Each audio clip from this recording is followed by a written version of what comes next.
আজকেই মা বাবার কদম ছুঁয়ে সালাম করেন। জৈনুল আবেদিন কাদরি 3 বার অ্যাক্সিডেন্ট করেছে, প্রত্যেকবার মৃত্যু নিশ্চিত হয় এমন অ্যাক্সিডেন্ট ছিল, কিন্তু আমার গায়ের একটা লোম ছিঁড়ে নাই, ছিঁড়বে না। কারণ আমার মা আর আমার বাবাকে আমি সালাম না করে কোনো দিন মাহফিলে যাই নাই, কোনো দিন রেকর্ড নাই মাহফিলে গেছি।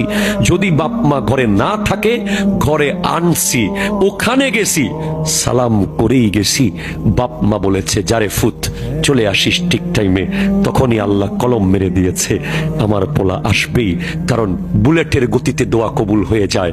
বাপ আর মা এরা যদি কিছু করতেও না পারে, এরা যদি নিজে নিজে খাইতেও না পারে, এরা যদি ঘরের মধ্যে অবশ হয়ে পড়ে থাকে, শুধু শুধু নিঃশ্বাস ফেললে হবে, এরা প্রতি সেকেন্ডে সেকেন্ডে তোমার 10 বছর হায়াত বাড়াই ফেলতে পারে, তোমার 10 কোটি টাকার ব্যবসা বাড়াই ফেলতে পারে।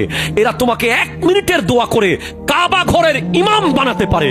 এত বড় ক্ষমতা আল্লাহ এদেরকে দিয়েছে।